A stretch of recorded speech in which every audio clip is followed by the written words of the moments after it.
Well, welcome everyone. Welcome back to 2023 Community of Practice Project Power. Today we have Melissa Wasana with us, presenting on her Native American outreach. So I will pass it on over, Melissa. Thank you for this. Good afternoon. Thank you for having me. And I will go ahead and get started. And so Shane, if you need to jump in, that will be great.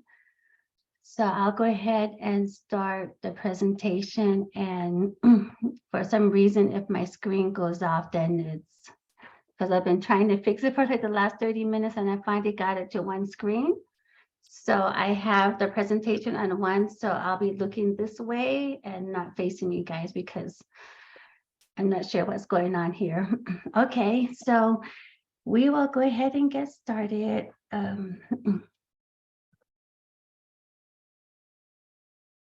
What is happening? It's not going.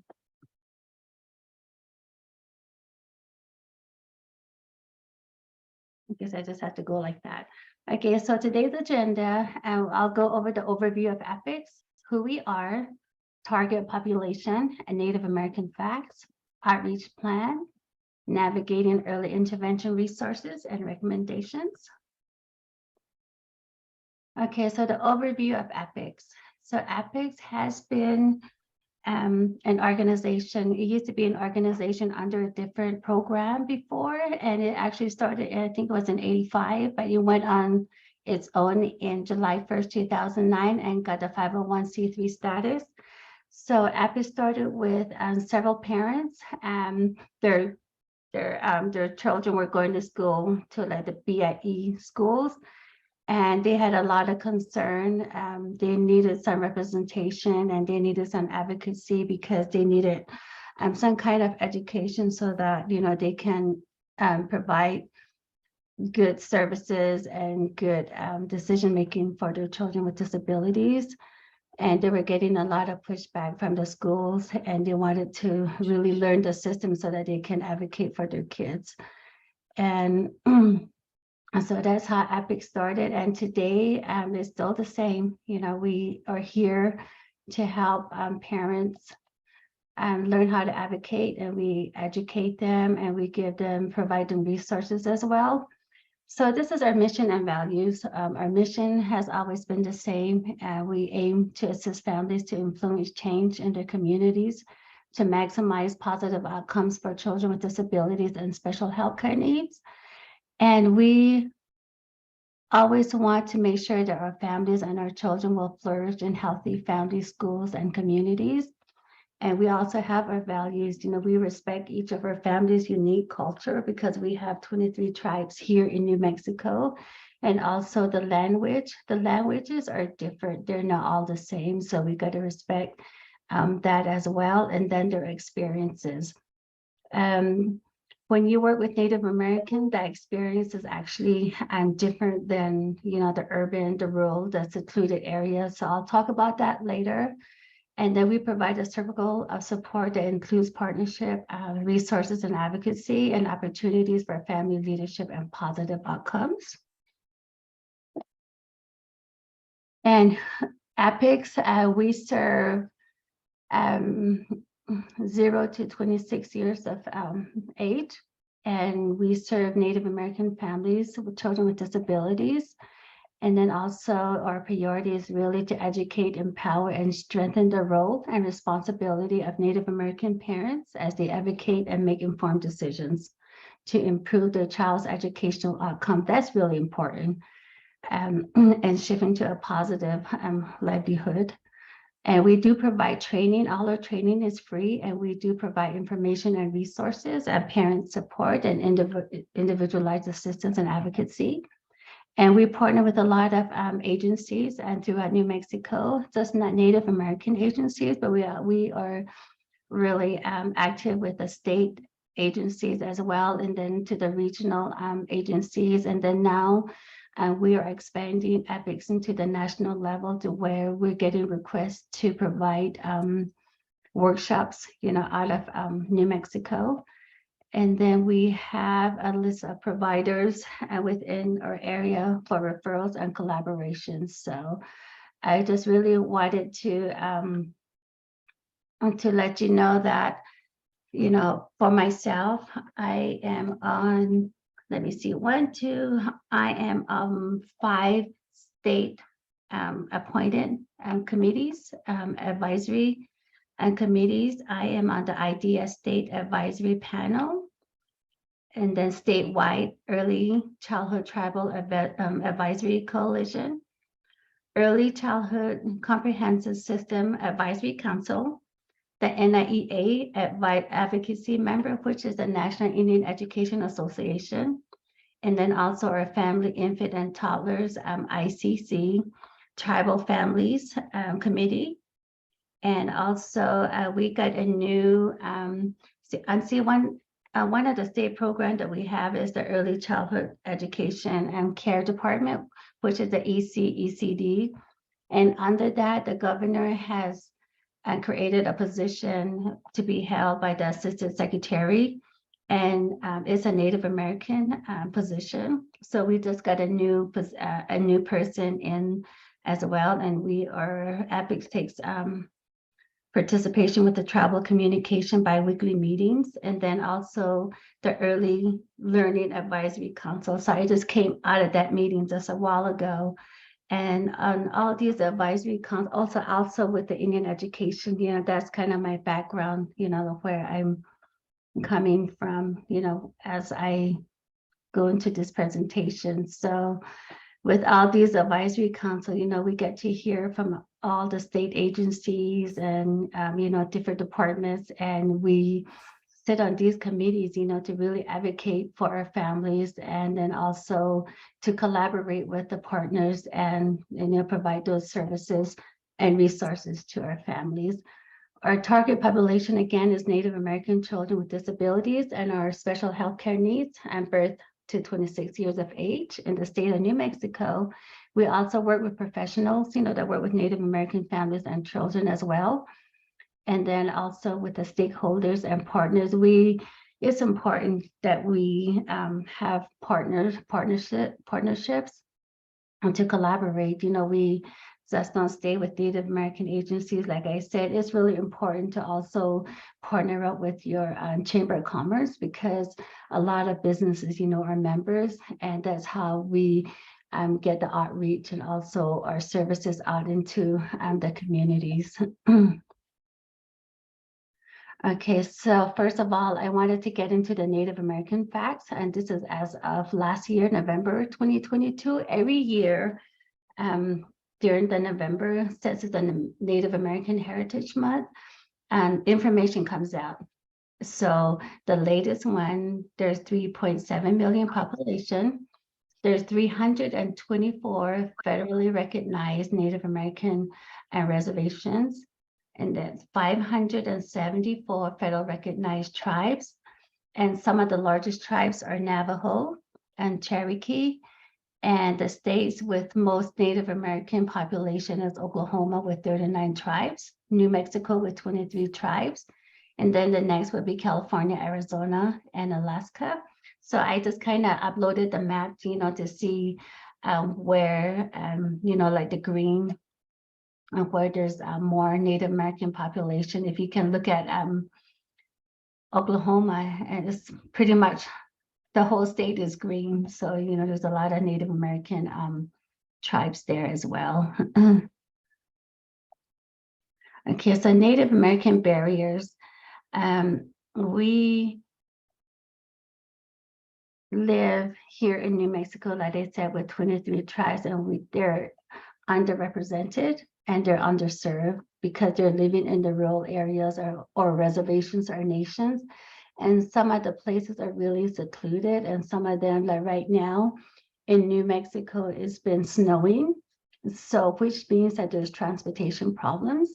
And you know, sometimes the roads to their homes are muddy. So early intervention sometimes, you know, is a challenge for other programs to go into those kind of areas. And there's a high risk for health issues and disabilities as well, because they don't have access to information, you know, on, or even to the the hospitals or even to the clinics, or, just lacking information. And they lack equal access again to accurate education, information support, and technology. Our high dropout rate is really high among the Native American populations, and then also information. So which means that when we provide our workshop, and then when we provide our trainings, and we make sure that it's at a level where they will understand, what we're letting them know. Even our workshops, it's really visual learners. We have our PowerPoints, and then we also have our handouts, and then we have binders that we give to the parents that have all the information, that's needed for them to have. Okay, and then the poverty level within the Native American community is really high. It's like that in all states, wherever they may live, and there's a high government assistance, like SNAP or food stamps and TANF, and also the limited English proficiency, because most Native Americans, our second language is English, and some of them are their language. And again, the transportation, the transportation is really not everyone has transportation to go to like their appointments, so that's a challenge for them as well. And then inadequate living conditions, and then the most important thing is many have attained education achievements and return to their communities in hopes of making their communities a better and informed community. That's a small percentage. For example, our staff at EPICS, we have gotten our education, and now we're giving back to our community to make sure that we provide, what is needed, and making sure that we explain, what their rights or, whatever they need to know. So those are some of the things that is really positive, even though there's a lot of barriers. So these are just some statistics that, for example, the SNAP in 2019, childhood disability in the U.S. reported Native American disability rates in the U.S. were the highest among Native Americans. And then according to the Center for Poverty and Inequality, Native American with some types of disability is the highest, or 52%, living in secluded tribal areas of New Mexico. And then again, U.S. Department of Education 2020 reported birth to 21 years old with disabilities served under IDEA Part C were the highest among Native Americans. OSAP fast facts on Native Americans 6 to 21 years old served under IDEA Part B, New Mexico, Oklahoma, and Arizona were the states with the highest.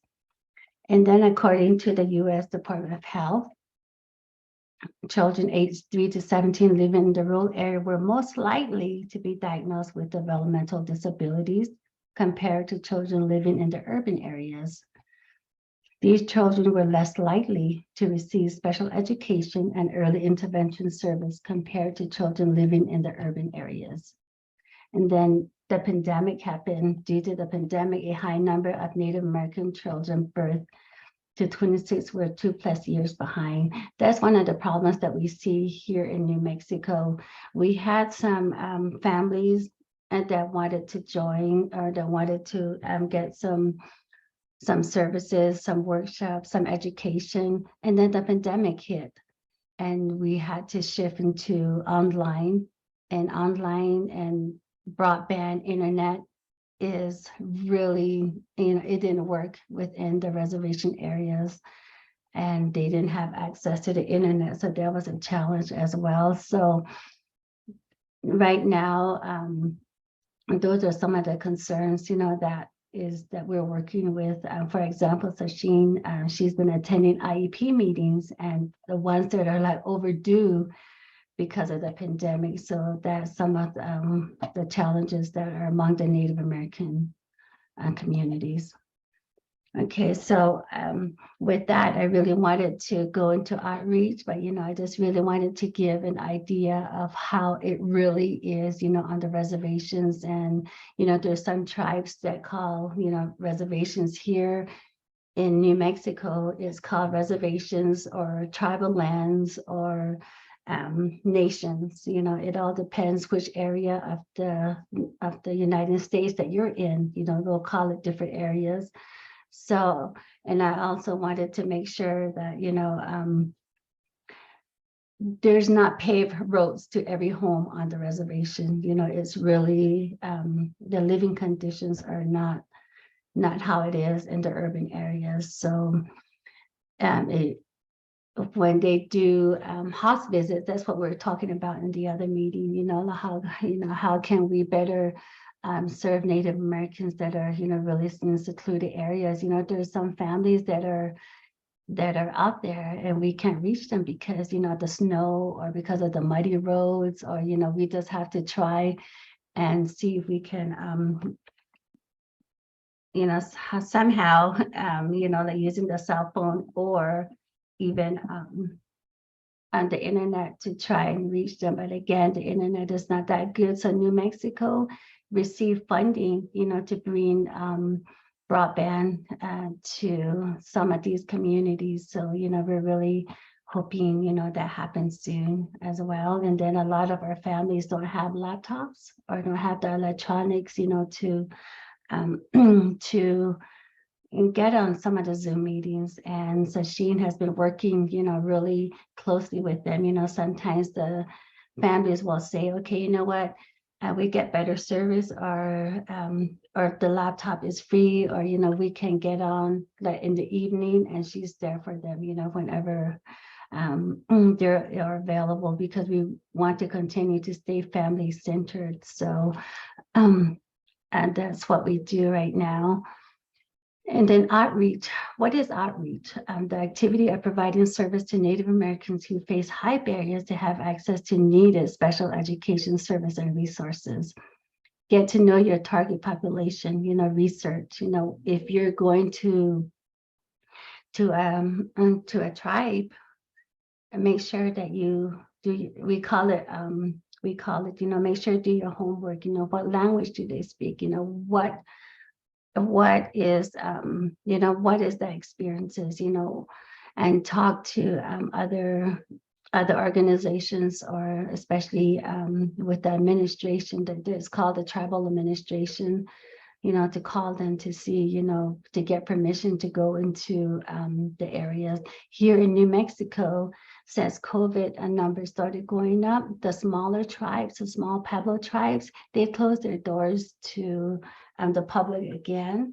So you got to have permission to go into those areas. You can't just drive in there and say, okay, you know what, we're from EPICS and this is what we want to do. And we got to get permission to do that as well. Identify the group that need assistance. That sometimes we'll do surveys, or sometimes, we'll talk to the early childhood, or sometimes, from the meetings or from the committees that we belong to, we bring it together, and the tribal leaders will show up, or the tribal administrators will show up. And then, we say, okay, what is needed in your community? One community might be needing IEPs, one community might just be needing transition, and one community might already have early intervention programs, and all they need is support for, the staff, different things like that. That's what we do. So, and where is the assistant needed? Is it with the parents, and is it with the professionals? And, we just go and make sure that, we're prepared for that as well. And why? Because primary focus connecting with the community. Before you go into a community, especially, just really going off New Mexico, you got to connect with the community, which means that you connect with the tribal leaders, you connect with the tribal offices, and making sure that, I say, okay, I'm Melissa Watsumi, I work with EPICS, I'm Navajo, and this is what we do, and we would like to come into your community to share these resources and to share, we need about early intervention, because it is important, that, our babies and, our relatives, and so you just let them know, what the outcomes would be. And, and they'll say, okay, you know what, let me take your card, and let me give it to this person. They'll reach out to you. If they don't reach out to you, reach out back to me, and then, we'll bring you in, and also, educate and empower to improve and develop an informed community. That's always our mission, and that's always one of the things that we share, with when we're gonna go do outreach, and also to network. We want to educate, we want to empower, and then, we want to improve. So those are some of the things that we do, and how we develop a plan. We actually have a form that we have to fill out, about each of our tribes, and develop a calendar schedule of community events and opportunities. So when we contact the tribes, sometimes they'll have events going on. They might have a powwow. A powwow is where Native Americans, they come together, they dance, they share different cultural backgrounds, and usually there are a lot of people, will go there.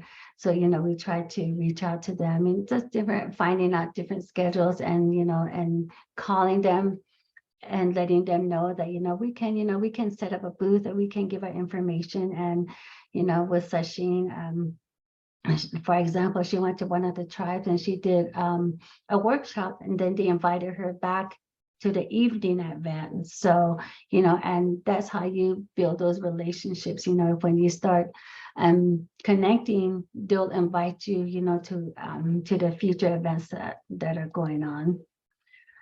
So what is your target audience? Native American parents of children with disabilities, and again, special healthcare needs. That's our target audience. And then we create an outreach form. It's a great resource, and there's one on the SIPR website. And then I know that some of you have gone through, I think it was last year or the year before, there was a track for Native American outreach, and then those are some great forms that are on there.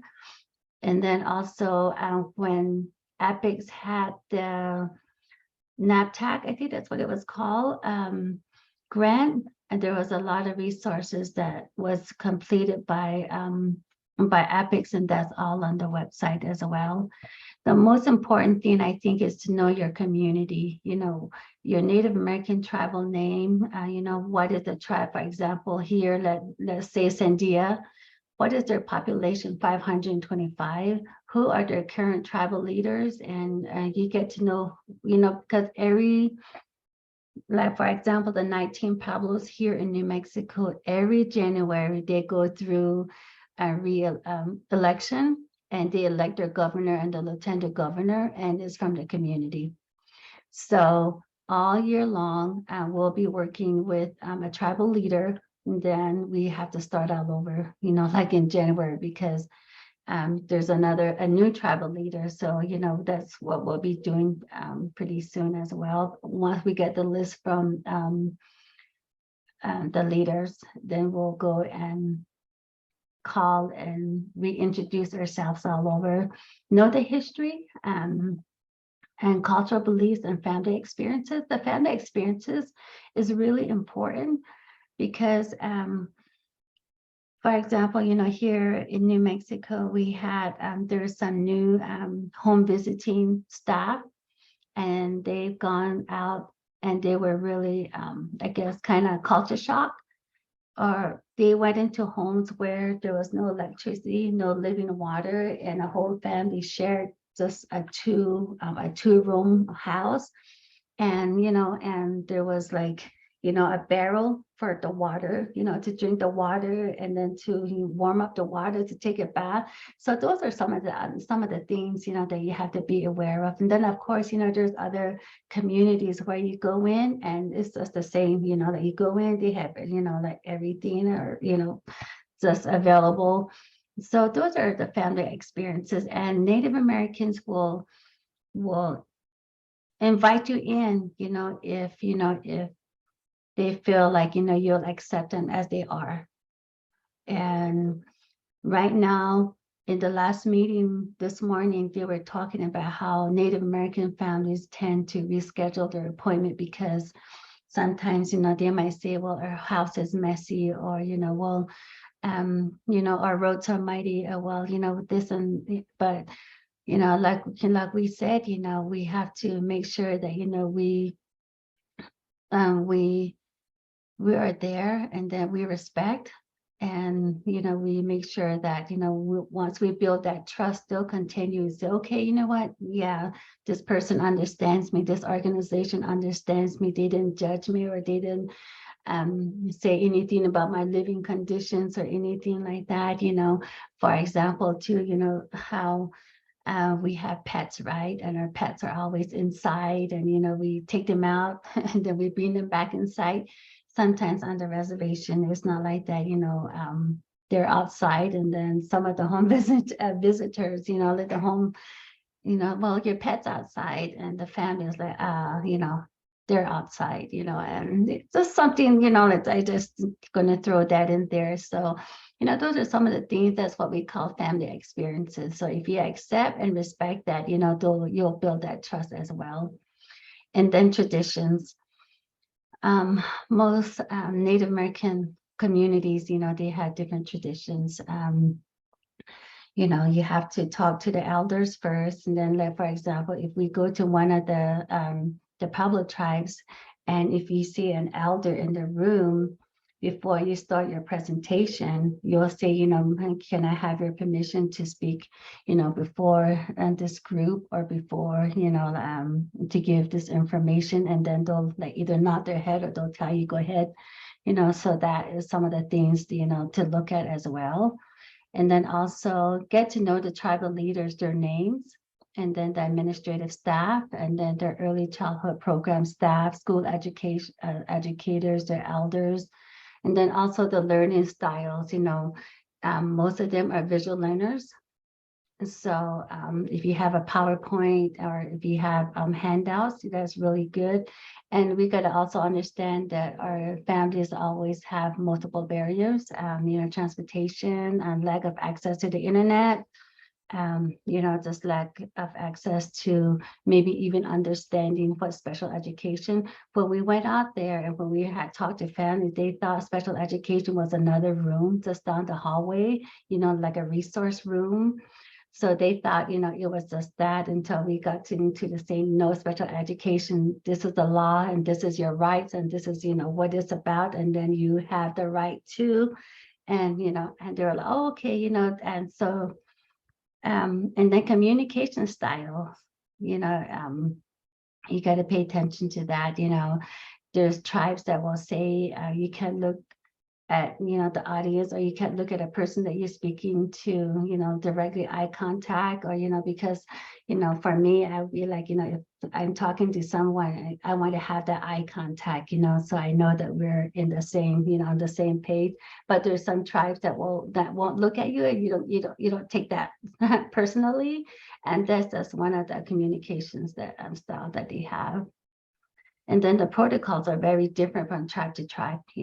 You had to give them notices, or sometimes they'll ask, like, oh, did you reach out to our tribal leaders? Or, just making sure that you call the tribal offices before. Or sometimes, when you're in a meeting and then maybe there's a tribal leader, they'll say, oh, you know what, can you bring that to our community? And, so that way is really good too. And the most important thing is to build trust. And then also engage parents in planning workshops in their community. We also, we always try to make our workshops interactive. So that way, when they go away, they understand, and all their questions are answered. And then also, just be respectful, authentic, consistent, and truthful. And then follow up. Whenever you visit a family, make sure you do a follow-up, or make sure you say, okay, do you have any questions, or I'm doing a follow-up. If you have any questions for me, I'm here, if you need to talk, or anything like that. So that's because when you go into a Native American community, disability is really not talked about. And sometimes some communities will say, we don't talk about that. It's a taboo. Some families are into denial, and they say, well, no, my kid is probably just shy, or or they're probably just naughty, or they're probably just but we really have to make sure and tell them, the earlier you get early intervention for your child, it's better, so we talk to them about that as well, because sometimes the family will just automatically say, we don't talk about that, but just explain to them that early intervention is really important. And things to know. Melissa, I want to jump in real quick. We have about 6 or 7 minutes left. So I know Oh, we have no. a couple more slides to go. So I'm like, I don't know if you want to just go through them real quickly and briefly, make sure we end on time. Okay, because you have this, so you can send it out too, right? Yes, absolutely. Okay. Yeah, so I am going to, okay, so your outreach materials, again, brochures, flyers, PowerPoints, a newsletter, again, recorded webinars, social media. And I think a lot of people are on social media, so we get to connect with them that way as well. And then this is the outreach plan that we had gotten from the Region A in 2021. So right here is a form, an outreach form that is also available. I think this one's on the SIPR website. And then follow protocol is very important.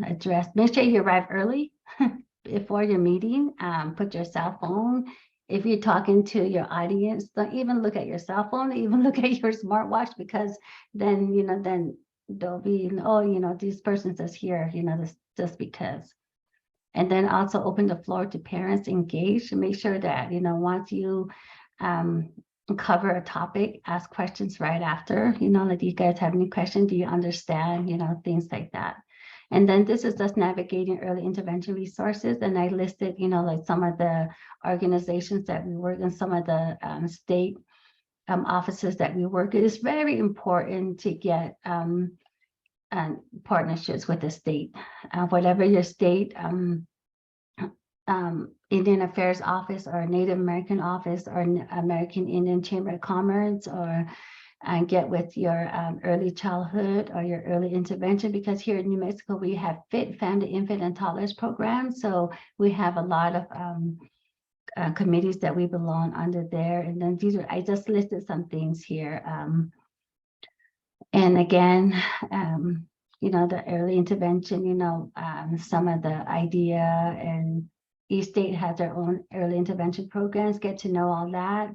Your resources, these are all the resources that we use. Recommendations, join professional committees that work with Native American communities, and like advisory councils, engaged parents and families, and advocacy. Always empower to educate. And this is our contact information. And Sasheen, do you have anything to add? Oh yeah, just real quick. Just working with different community members in our state, and it is pretty hard, but I'm trying to help them, understand like the low tech, kind of going into a little bit of high tech slowly, just by giving them a flash drive and teaching them how, all this information, like the procedural safeguards, can be on a flash drive, and just different access safeguards. And if they need to understand a little bit more of their IEP can be on the flash drive as well. And if they're more like wanting to have it on a hard copy, we help them too. They send me their copy, and I'll give them a binder as well. And yeah, just try to keep our families, up there in the high-tech world, but not overwhelming them so much, but just slowly. Yeah, and then we had just had our conference. We were only projecting less than 100 parents, but we ended up with 281, and we had I think it was 23 or 33 workshops. So it was really good. It was a success. So we're going to start planning for the one this year. I'm sorry, I just zoomed through. I'm so sorry. It's okay, Sarah, you got your hand up. Go ahead. I do. I have a question about I'm kind of trying to ask this question about technology. How many families do you see that have access to cell phones? I know that we struggle with technology after COVID and the poverty level, but what does that look like for those families? We have relationships with our tribes in the north of our state, but what do you see as far as access to cell phones? There are some tribes that will provide their tribal members on cell phones. And then just recently, within the last 2 years, some of the tribes, they got funded to expand broadband. And finally, this year, the end of last year and this year, there has been some broadband, or those what do you call it, the towers have been going up here and there. So it's slowly getting there. Some of our families were even going up, like if they live by a hill or something, they'll drive up there and connect to the internet. So it's still, it's still getting there, and it's still low. The numbers are still low. It's not high. So we're headed up in a few weeks to do some workshops, and I was thinking about what you said about providing digital copy or paper copies of resources, and then having access for them to be able to access the digital stuff, maybe using QR codes or website addresses with cell phones. So I just wanted to make sure we're providing them with tools they can use, tools our families can use when we're working with them. So that's helpful. And I can reach out to our contacts at the tribe to see what they think too. But that just kind of struck a chord with me as we're getting prepared to go and do some trainings and workshops with our families up there. And like Shane said, we usually she's having them put it on a flash drive, so that when they have access to a laptop, they can view it. So there's some tribes that actually provide laptops to their communities, but not all. So it all depends. Melissa, this was a great presentation. Everyone has access to the PowerPoint. And then I know Ceci will send it out again so that it's kind of top of mind. So Melissa and Sasheen, if we have questions, so I have a ton of questions, who is it best to contact with and have a conversation? Either or, we can both be there. Yeah, we can make time. Yeah. Perfect. Well, you'll be hearing from me. So, and then same for anyone else. If you have questions, follow up, things that you didn't get answered today, Sasheen, Melissa, they're the people you want to connect with. And I think their information is at the end of their PowerPoint. So thank you guys so much for being here with us today. I know I'm wrapping up, so I want to say I'm going to send out some surveys. Something I have not done with Project Power yet is send surveys. And so I'm finally getting around to it. So you guys will see that in the next month or so. If you're new, there's spaces where it says, I haven't been here, I haven't seen, or I haven't used that resource. It's perfectly fine. We have a PTAC and Project Power gathering coming up in April. So just kind of doing a quick shout out. That's going to be April 19th and 20th. You guys will get save the date. More information will come, but just kind of getting that in your minds. And then a little bit about our youth advocacy group. We're going to have them at the conference, some of them at the conference, and you'll be meeting them more virtually probably during the summertime. So, but we'll keep you updated on what that looks like. So thank you, everyone. Happy New Year. Thank you. See you next time. Thank you, everyone. Bye. Bye.